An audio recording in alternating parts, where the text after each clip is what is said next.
ini kami akan menyampaikan kisah Wahsy, seorang budak yang telah membunuh Hamzah bin Abdul Muttalib radhiyallahu anhu, paman kesayangan baginda Rasulullah sallallahu alaihi wasallam. Perang Uhud adalah ajang balas dendam kaum Quraisy terhadap kaum muslimin. Di antara pendendam itu adalah Jubair bin Mut'am, di mana pamannya tewas di perang Badar. Dia ingin menuntut bela atas kematian pamannya. Ia mempunyai seorang budak bernama Wahsy, menjanjikan kepada Wahsy jika dia berhasil membunuh Hamzah bin Abdul Muttalib di perang mendatang, maka ia akan membebaskan Wahsy dari perbudakan. Di mana ketika itu Wahsy belum menjadi seorang muslim. Berikut penuturan Wahsy. Saya seorang Habsyi dan mahir melemparkan tombak dengan teknik Habsyi, hingga jarang sekali lemparanku meleset.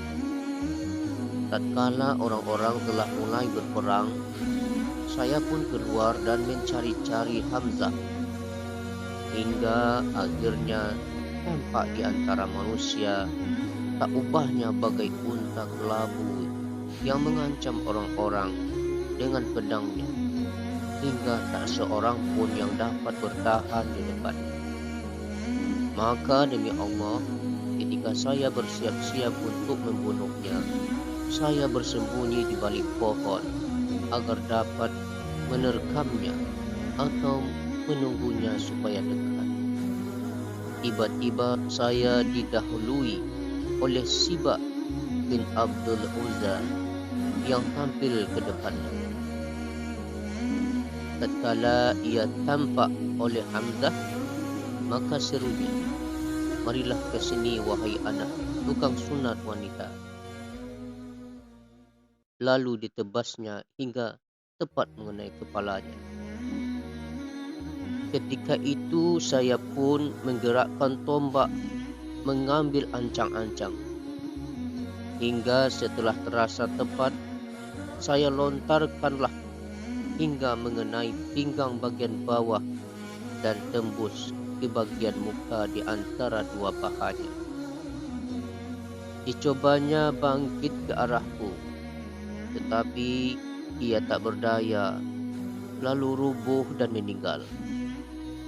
Saya datang mendekatinya dan mencabut tombakku, lalu kembali ke perkemahan dan duduk-duduk di sana, karena tak ada lagi tugas dan keperluanku.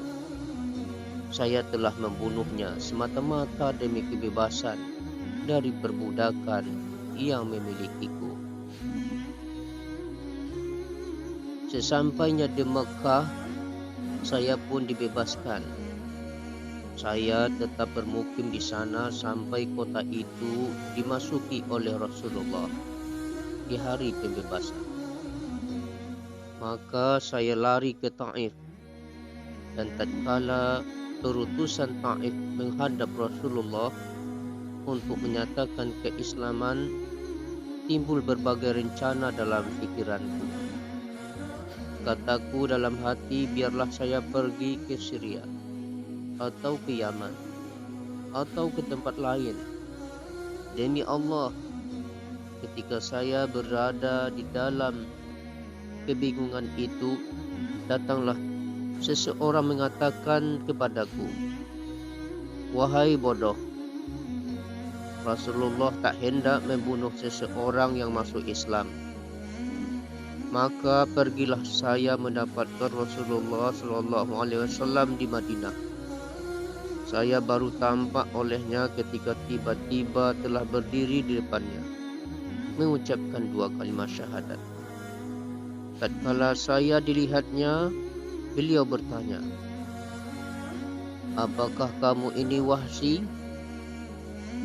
Benar ya Rasulullah, ujarku. Lalu sabdanya, ceritakanlah kepadaku bagaimana kamu membunuh Hamzah. Maka saya ceritakanlah.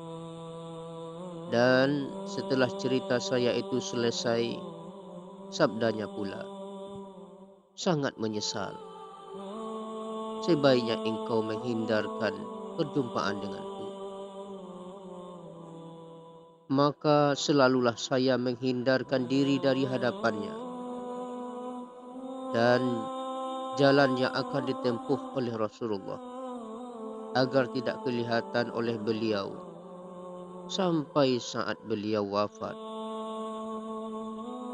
Tatkala kaum muslimin pergi memadamkan pemberontakan Nabi palsu Musailamah Al-Kazab, penguasa Yamamah, saya pun ikut bersama mereka dan membawa tombak yang saya gunakan untuk membunuh Hamzah dulu.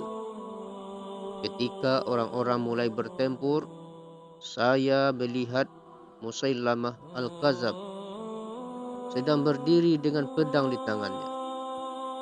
Maka saya pun bersiap-siaplah dan menggerakkan tombak membuat ancang-ancang. Hingga setelah terasa tepat, saya lemparlah dan menemui sasarannya. Maka sekiranya saya dengan tombak itu telah membunuh sebaik-baik manusia, yaitu Hamzah, maka saya berharap kiranya Allah akan mengampuniku, karena dengan tombak itu pula saya telah membunuh sejahat-jahat manusia, yaitu Musailamah Al-Kazab. Demikianlah kisah yang dituturkan oleh Wahsy, seorang budak yang pada awalnya kemudian menemui Rasulullah SAW di Madinah dan menyatakan keislamannya. Dengan tombak itu, ia telah membunuh semulia-mulia manusia, yaitu Hamzah bin Abdul Muttalib radhiyallahu anhu.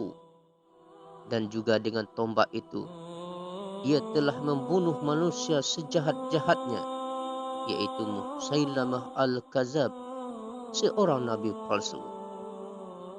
Dia berharap dengan melakukan pembunuhan terhadap Musailamah Al-Kazab, kiranya Allah mengampuni atas dosanya yang telah membunuh Hamzah. Semoga ada manfaatnya. Wallahu a'lam.